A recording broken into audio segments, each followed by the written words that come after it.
두 번째, 속독. 우리가 읽는 방법은 과연 최고의 방법일까요? 많은 사람들은 너무 천천히 읽거나 읽은 내용을 제대로 내재하지 못하는 문제를 접하게 됩니다. 페이지가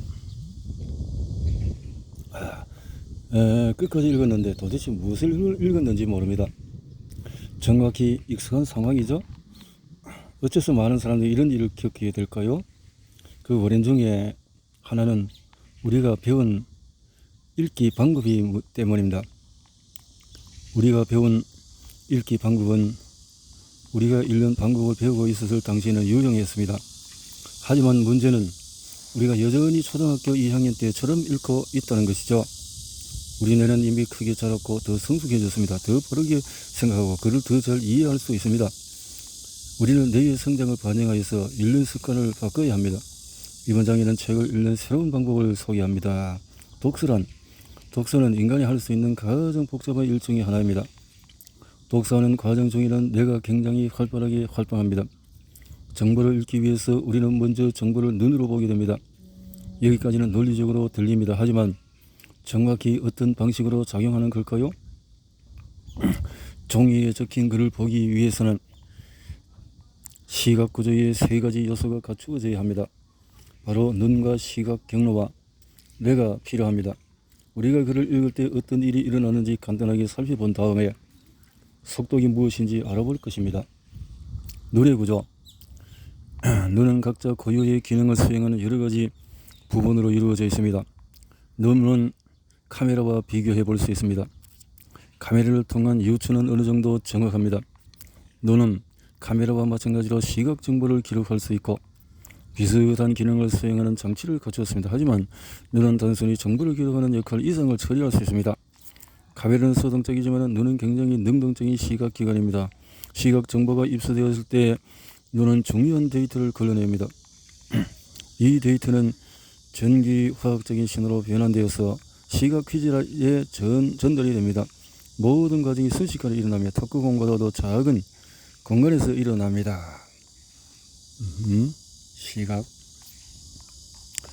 시각 경로.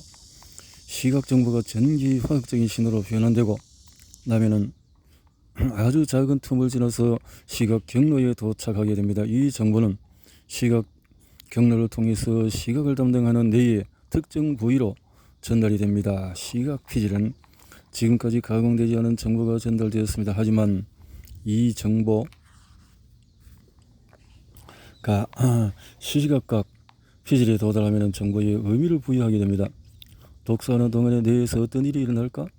연구에 의하면 우리가 어떤 문장을 읽을 때에 읽은 문장의 의미가 이해되고 다음 문장을 받아들이기 전까지 단기 기억이 저장이 됩니다. 그 다음에 그 문장의 의미를 뇌의 장기 기억에 저장하게 됩니다. 단기 기억은 일종의 임시 저장소 역할을 하게 되는 것이죠. 가끔 읽은 내용이 그대로 장기 기억에 저장이 되기도 합니다. 읽기 속도와 IQ가 높은 사람이 기억력도 좋기 때문에 더 많은 정보를 한꺼번에 처리할 수 있을 것 같아 보입니다. 따라서 사람들은 IQ가 높은 사람이 IQ가 낮은 사람보다 더 빨리 읽을 거라고 기대합니다. 이것을 뒷받침할 근거가 있다 하더라도 제 경험상 이것이 항상 옳다고 생각하지는 않습니다. 오히려 글을 빠르고 효과적으로 읽는 것을 얼마만큼 눈과 뇌를 훈련시키느냐에 의해서 결정된다는 것을 나중에 알게 될 것입니다. 누구든지 속독을 할 수가 있습니다. 속독이란 많은 사람의 속독이 일반적인 독서와 다르다고 믿습니다. 속독을 하는 사람들은 단어를 건너뛰거나 글을 대각선으로 훑어 읽는다고 생각합니다. 속독은 왕도는 없습니다. 속독은 일반적인 독서와 같습니다. 다른 방법으로 읽을 수가 없습니다. 결과적으로 속독을 하는 사람들은 일반 독자와 같은 속도로 읽지만 더 높은 수준으로 이해를 하는 것입니다. 속독을 하는 사람들이 더 빨리 읽을 수 있는 이유는 두 가지가 있습니다. 첫째로 그들의 뇌와 6가지 근육을 단련시켰기 때문입니다. 더 구체적으로 말하면 뇌의 근육을 담당하는 뇌의 영역을 훈련시키는 것입니다. 둘째로 그들은 읽는 동안에 시선 유도를 하고 있습니다. 그렇기 때문에 그들은 일반인보다도 빠른 속도로 읽을 수 있습니다. 속독의 원리를 제대로 이해하려면 속독에 대한 오해를 짚고 넘어가야 합니다. 오해를 풀어가면서 속독이 어떤 것인지 알 수 있게 될 것입니다. 또한 속독은 배울 수 있는 기술입니다. 빨리 읽을수록 이해력이 떨어진다고? 빨리 읽을수록 이해가 떨어진다는 것은 속도에 관한 가장 대표적인 오해입니다. 우리가 읽기를 처음 배웠을 때 생각해보면 우리가 빨리 읽을수록 정보를 제대로 이해할 수 없다는 것은 정당히 논리적이기까지 합니다. 역설적으로 그 반대도 사실입니다. 빨리 읽을수록 이해력은 올라갑니다. 이것은 내가 정보를 처리한 속도와 연관이 있습니다. 내는 문당 800단어에서 1400단어 정도를 처리할 수 있습니다. 이 말은 내가 여러분이 읽는 중에도 생각할 여유가 있다는 뜻입니다. 예를 들어서 읽는 동안에 여러분이 오늘 해야 할 일을 떠올리고 있을 수도 있습니다. 이러다 보니 한 페이지를 다 읽고 나서 도대체 무슨 글을 읽었는지 생각나지 않는 것입니다. 바로 여러분이 읽으면서 다른 생각을 하고 있기 때문에 글을 제대로 읽지 이해하지 못한 것입니다. 일반적인 텍스트 이해도는 50에서 10%밖에 되지 않습니다. 텍스트의 30%는 곧장 잃어버리는 것이죠. 분당 500단어를 읽기 시작하면 내란 딴 생각을 할 여유가 없어지게 됩니다.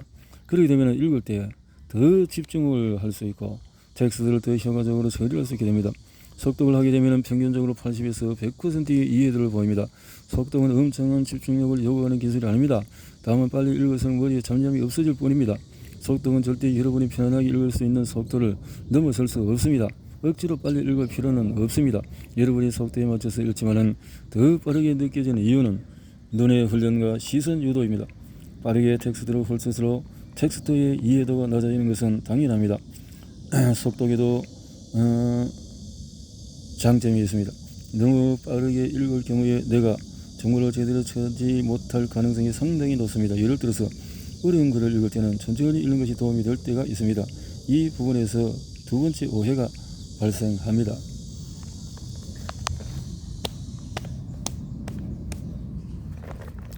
항상 같은 속도를 읽어야 한다고? 항상? 우리는 방금 전 내가 초급에서 중급 수준의 글을 읽을 때 지루함을 느끼고 딴 생각을 하게 된다는 것을 배웠습니다. 또한 어려운 글을 너무 빨리 읽게 되면 정보를 제대로 처리하지 못한다는 것을 배웠습니다.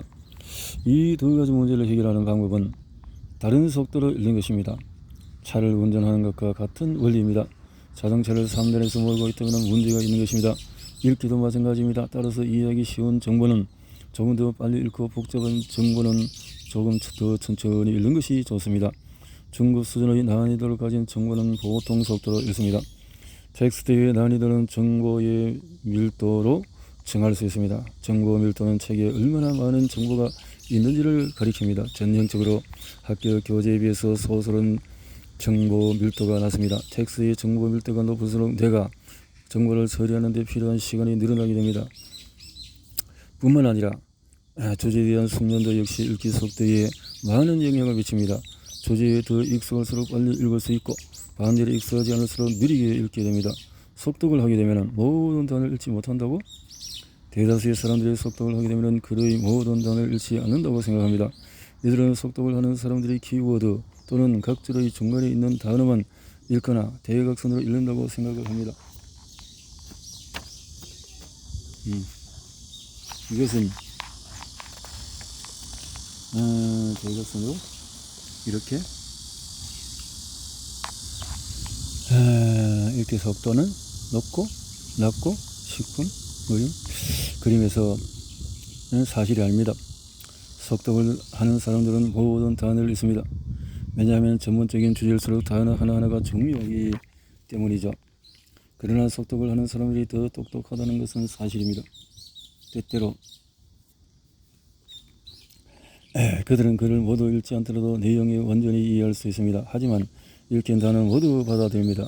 속독하면 각절의 단어 몇 개만을 읽게 된다는 오해는 아마도 속독하는 사람들이 좀 더 넓은 시야를 가지고 있기 때문에 생길지도 모릅니다. 속독하면 저 끝까지 눈을 이동하지 않더라도 그 절의 내용을 취리할 수 있게 됩니다. 속독을 하지 않는 일반 독자들은 눈에는 그들이 글을 다 읽지 않는 것처럼 보일 수가 있습니다. 분당 1400단어 이상을 읽는 것이 불가능하다고? 평균 읽기 속도가 분당 200단어라는 것을 고려했을 때 분당 1400단어가 불가능해 보일 수 있을지 모르겠습니다. 애초에 내의 사고 속도가 분당 1400단어이기 때문에 분당 1400단어 이상을 처리한 건 불가능하다고 믿는 것은 논리적입니다. 하지만 우리는 분당 1400단어 이상의 속도로 읽을 수 있습니다. 내가 생각하는 속도보다도 빠르게 읽을 수 있는 이유는 읽을 때의 고도의 집중력 때문입니다. 고도의 집중을 통해서 우리는 뇌의 효율을 높이고 더 빨리 정보를 처리할 수 있게 됩니다.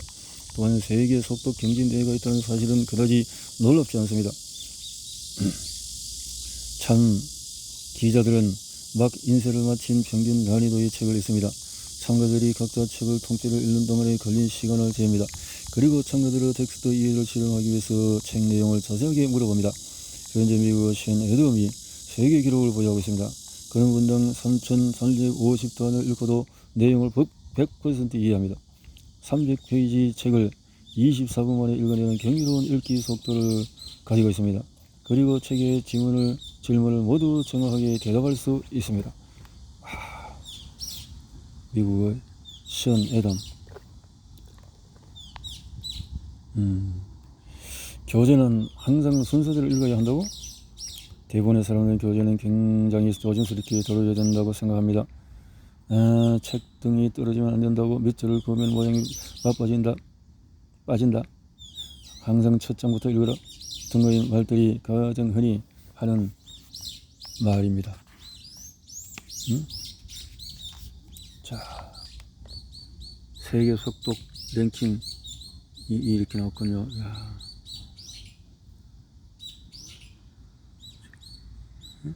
3천 션 애덤, 대단하네. 이런 태도가 늘 효과적인 것은 아닙니다. 책을 단순히 지식을 위한 도구로 생각하세요. 책을 읽기 전에 먼저 알고 싶은 것을 정합니다. 알고 싶은 것에 따라서 1위 3장을 읽기 전에 먼저 4장을 읽어볼 수도 있습니다. 만약 여러분의 목표와 관련이 없다면 책을 모두 다 읽을 필요도 없습니다. 또는 밑줄을 긋고 책의 여백에 메모할 것을 권합니다. 쉬운 책만 속독할 수 있다고? 속독은 일반적인 속도와 다름없기 때문에 어떤 종류의 정보도 활용이 가능합니다. 속독. 저는 소설 읽을 때 속독하지 않습니다. 주로 전문 서술 읽을 때만 속독합니다. 속독을 하는 사람들은 글을 빨리 읽을 줄 안다고? 책에 소개된 기법은 여러분이 사용할 수 있는 추가적인 기술입니다. 여러분은 이 기술의 사용 여부와 사용 방식을 스스로 정할 수 있습니다. 여러분의 읽기 속도가 일반 독자에 비해서 빨라지겠지만 읽기 속도를 원하는 대로 조절할 수가 있습니다.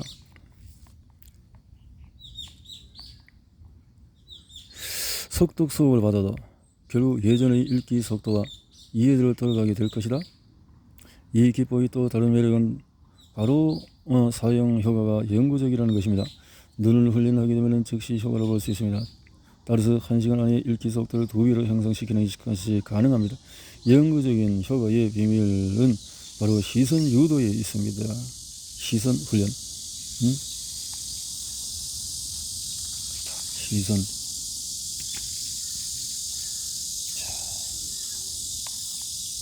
결론. 요점을 정리하면 속독은 빨리 읽는다는 뜻이 아닙니다. 여러분이 텍스트를 완전히 이해할 수 있는 수준의 속도로 읽는 것입니다. 그러나 여러분이 눈의 근육을 훈련하고 시선을 유도를 배웠기 때문에 예전보다 읽는 속도가 빨라지게 됩니다. 텍스트 이해도가 떨어지는 것을 느끼면 너무 빨리 읽다는 증거입니다. 그때는 조절하고 시선 가이드. 읽기는 글자를 보는 것에서 시작합니다. 당연히 눈이 글자를 보는 것이지만 눈은 어떻게 글을 볼 수 있는 걸까요? 우리의 눈의 위치는 사용 용도에 의해서 결정될 것입니다. 척추동물의 눈의 위치는 두 군데입니다. 머리 앞쪽의 양옆입니다. 일반적으로 눈이 앞에 달린 동물은 사냥꾼입니다. 호랑이가 그러듯이 사람도 사냥꾼입니다. 눈이 앞쪽에 있기 때문에 양눈의 시야가 겹치는 부분이 꽤 넓습니다. 그렇기 때문에 뛰어난 거리 감각을 가지게 됩니다. 사냥감의 대부분은 눈이 머리 측면에 달려 있습니다. 머리 측면. 가장 큰 장점은 눈이나 얼굴을 돌리지 않더라도 넓은 시야를 가지고 있다는 것입니다. 그림 2.4에서 토끼의 시야는 거의 360도에 가깝습니다. 인간은 토끼에 비해서 굉장히 좁은 시야를 가지고 있습니다. 눈의 간격이 굉장히 떨어져 있기 때문입니다. 눈의 간격이 시야가 사방팔방 볼 수 있다. 우리가 사방을 돌려보려면 얼굴을 돌리고 눈을 움직여야 합니다. 우리는 하루에 눈을 약 1000번 이상 움직인다고 합니다. 그러니 우리가 가장 쓰는 근육이 지치지 않는 것은 굉장히 놀라운 일입니다. 우리는 눈을 굉장히 빨리 움직일 수 있습니다. 예를 들어서 우리는 지금 읽고 있는 주로 제일 왼쪽에서 제일 오른쪽까지 1초에 5분의 1도 안 되는 속도로 움직일 수 있습니다. 이것은 초당 700도의 속도로 움직이는 것과 같습니다. 우리는 눈을 굉장히 빨리 움직일 수 있을 뿐만 아니라 굉장히 정확하게 움직일 수가 있습니다. 호랑이, 토끼,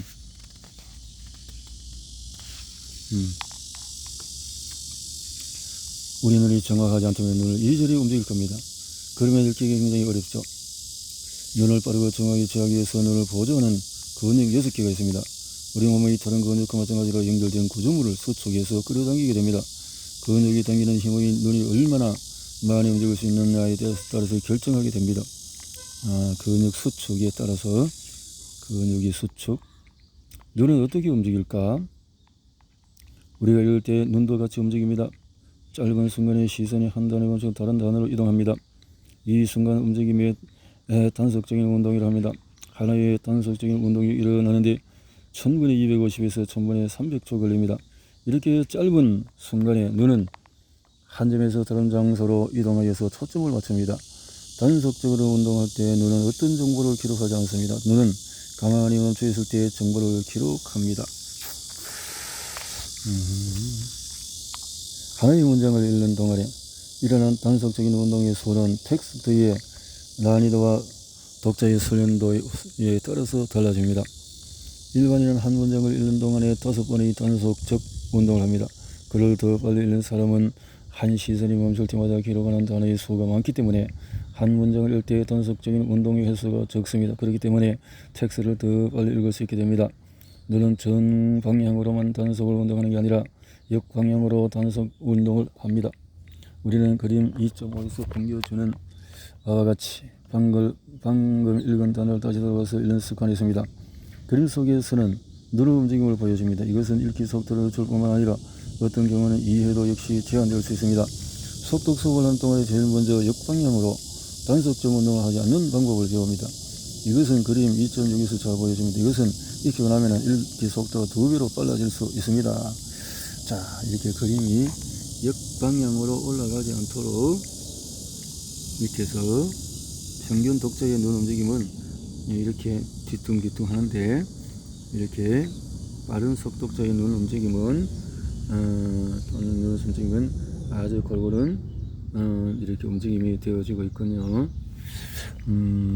목소리도 그렇고 말소리도 그럴 수 있겠다라는 생각이 들어지는데,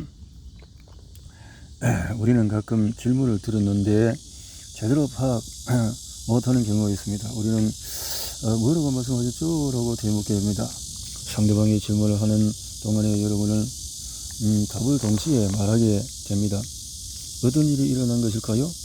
내는 정보의 연관성을 찾는데 아주 짧지만 시간이 필요했던 것입니다. 읽을 때도 같은 현상이 일어납니다. 내는 방금 읽은 내용이 제대로 읽히지 않았다고 여기기 때문에 다시 읽게 되는 것입니다. 그러나 이것은 불필요한 과정입니다. 왜냐하면 우리는 정보를 제대로 처리했기 때문이죠. 여러분의 단기 기억 덕분에 내가 정보를 처리하는 동안에도 읽는 것이 가능합니다. 단기 기억은 임시 저장소 겸 임시 정보 처리 장소가 됩니다. 정보가 장기 기억으로 전환되는 순간의 단기 기억은 또다시 새로운 정보를 기록하게 됩니다. 전 과정이 1초도 되지 않는 시간에 일어나기 때문에 여러분 계속 읽을 수 있는 것입니다. 그러나 의식적으로 읽은 문장이나 문단 또는 한 페이지를 다시 읽는 것은 불필요한 역광형 단속 운동과는 완전히 다릅니다. 의식적으로 정보를 다시 읽는 것은 전혀 문제가 되지 않으며 그 자체로도 쓰임이 있습니다. 의식적으로 다시 읽어볼 수 있는 것은 되새김을 통해서 어떻게 하면 끊임없이 읽을까? 어떻게 하면은 우리가 새로운 방에 들어갈 때 우리 방은 사방으로 돌아다닙니다. 우리 눈은 사방으로 돌아다닙니다. 우리가 다른 물건으로 시선을 옮길 때 눈이 흔들림이 생깁니다. 읽을 때도 마찬가지입니다. 하지만 테니스 공이 눈앞에 날아오고 있다면 테니스 공의 움직임에 따라서 시선이 가깝게 움직일 수 있습니다. 이것은 안구 초적 운동에 의해서 일어나는 현상입니다. 안구 초적 운동을 통해서 우리는 움직임을 정확하게 쫓아갈 수 있습니다. 읽을 때의 손가락 또는 펜으로 줄빛을 따라 움직이면 안구 축적 운동을 통해서 끊임없이 글을 읽을 수 있게 됩니다. 줄을 손가락으로 가리키는 것만으로 부족합니다. 손가락 표현을 이용해서 읽는 속도에 맞춰서 밑줄을 따라서 움직이게 합니다.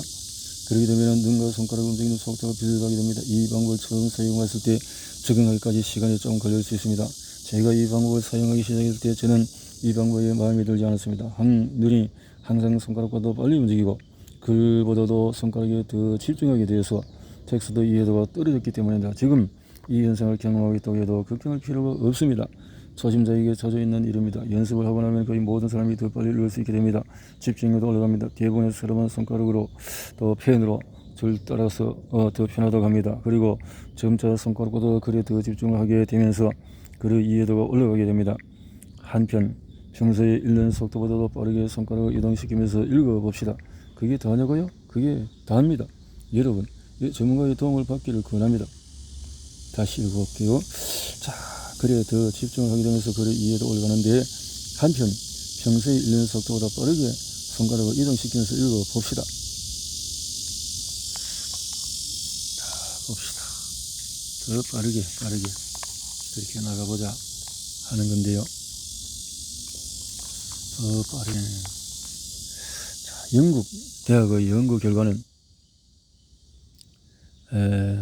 첫 알파벳과 마지막 알파벳이 정확하면 중간 알파벳이 섞여져도 단어로 읽어낸다.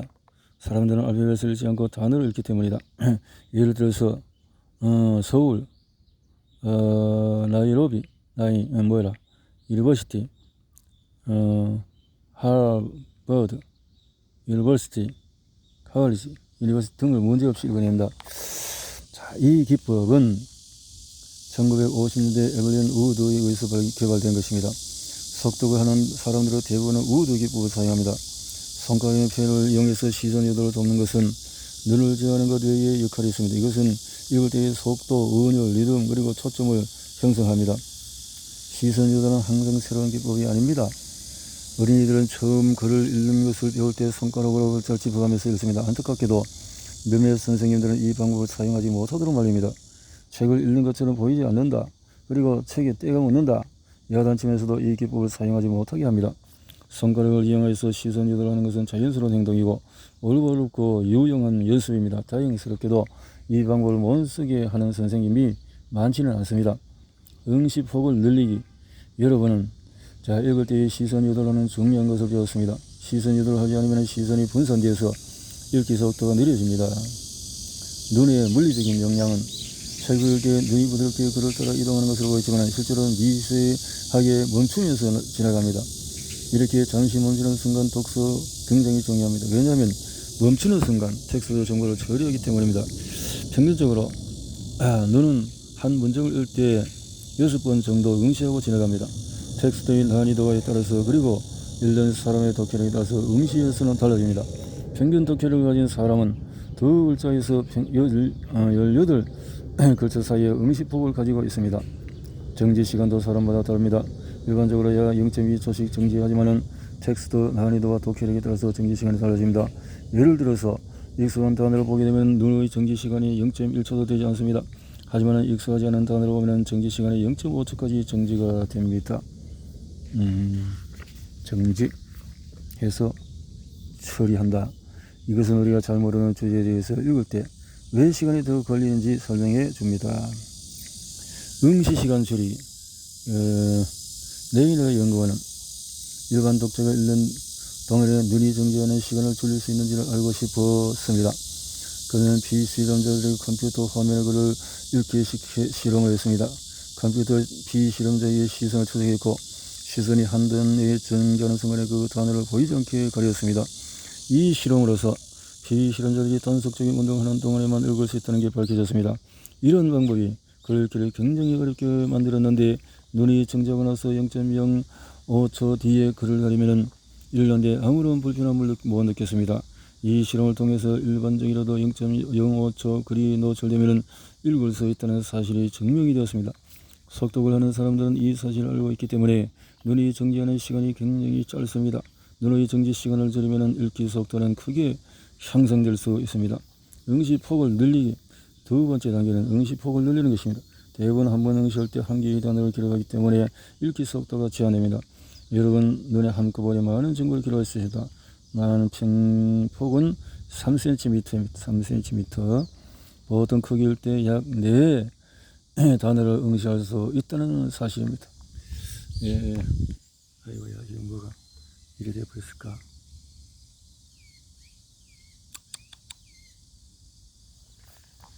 아휴. 할 수 없지.